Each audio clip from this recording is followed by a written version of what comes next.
Irmãos em Cristo Jesus e amigos seculares, eu vos saúdo na paz gloriosa de nosso Senhor e Salvador Jesus Cristo. Estou aqui desta feita para dar continuidade a esta obra, antes, porém, agradecendo a Deus pelo dia maravilhoso que Ele me concede. Agradecendo a Deus pela sabedoria e discernimento que Ele me dá, bem como o sustento material e espiritual que Ele me tem concedido. Agradeço-o pela atenção e pelo zelo que Ele tem me dispensado e pelo fortalecimento e ânimo que Ele tem me dado desde o início dessa tarefa, pelo que agradeço em nome de Jesus. O capítulo 14 de Atos nos diz o que segue.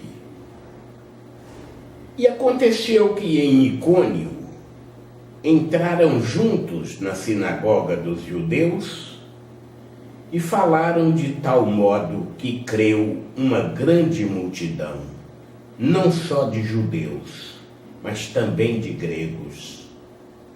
Mas os judeus incrédulos incitaram e irritaram contra os irmãos os ânimos dos gentios.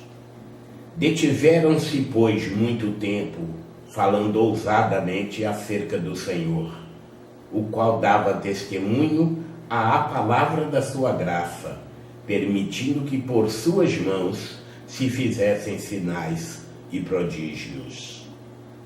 E dividiu-se a multidão da cidade, e uns eram pelos judeus e outros pelos apóstolos.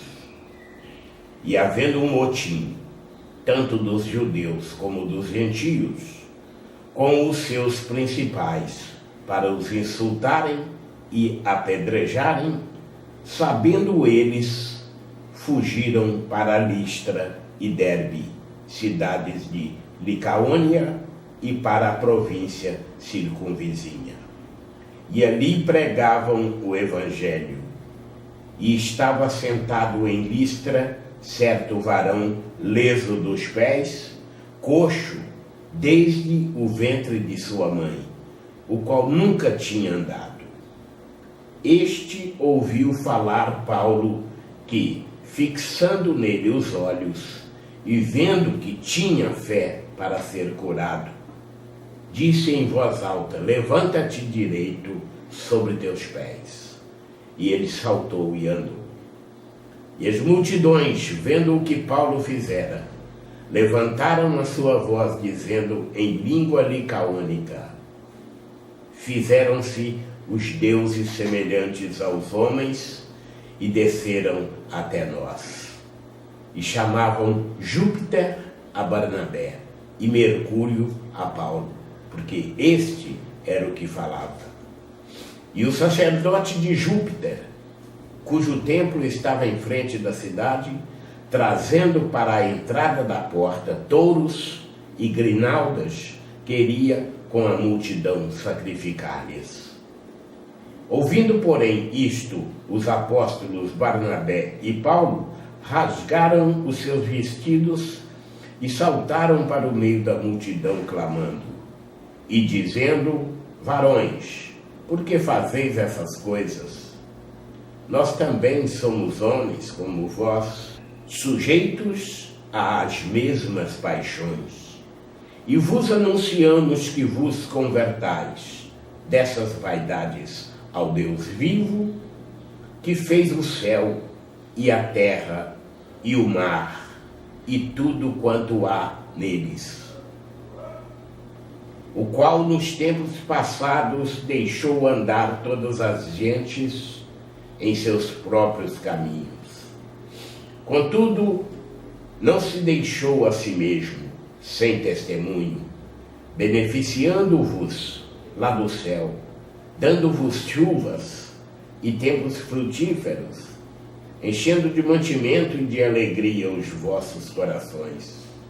E dizendo isto com dificuldade impediram que as multidões lhes sacrificassem. Sobrevieram, porém, uns judeus de Antioquia e de Icônio, que, tendo convencido a multidão, apedrejaram a Paulo e o arrastaram para fora da cidade, cuidando que estava morto. Mas, rodeando-o, os discípulos, levantou-se e entrou na cidade. E no dia seguinte saiu com Barnabé para Derbe. E tendo anunciado o evangelho naquela cidade e feito muitos discípulos, voltaram para Listra e Icônio e Antioquia, confirmando o ânimo dos discípulos, exortando-os a permanecer na fé, pois que por muitas tribulações nos importa entrar no reino de Deus.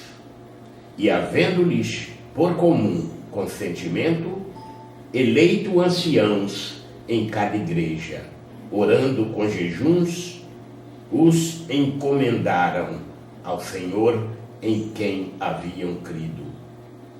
Passando depois por Pisídia, dirigiram-se a Panfília. E tendo anunciado a palavra em Perge, desceram a Atália. E dali navegaram para Antioquia, de onde tinham sido encomendados à graça de Deus para a obra que já haviam cumprido. E quando chegaram e reuniram a igreja, relataram quão grandes coisas Deus fizera por eles e como abrira aos gentios a porta da fé. E ficaram ali não pouco tempo com os discípulos. E assim, finda-se mais um capítulo, e Deus continuará derramando sobre a sua vida e a vida de todos os seus, rica e poderosamente, toda sorte de bênçãos, em nome de Jesus.